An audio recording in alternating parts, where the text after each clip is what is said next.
Halo semua, kembali lagi ke Apa Itu Channel.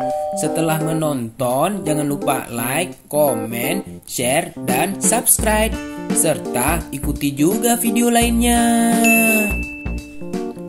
Di video kali ini, saya akan membahas apa itu bunga kembang sepatu.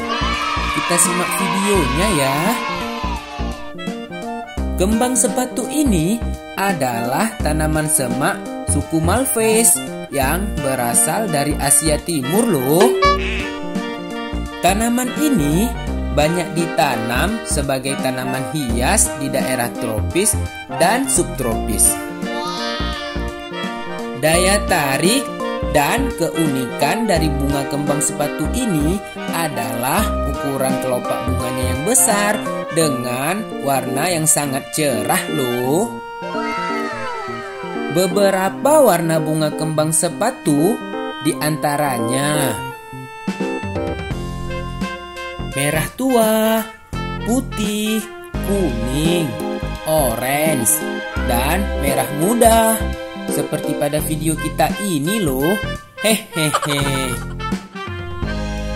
Meskipun secara fisiknya sangat cantik, ternyata bunga kembang sepatu ini tidak memiliki bau harum seperti bunga pada umumnya loh teman-teman. Oh no.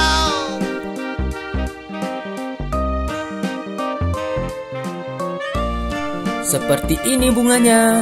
Jejeng. Wah, bunganya cantik sekali ya. Berwarna merah muda ya teman-teman. Wah, seperti ini bunganya. Sekian dulu penjelasan bunga kembang sepatu ini. Semoga bermanfaat. Dan jangan lupa selalu bersyukur. Bye-bye.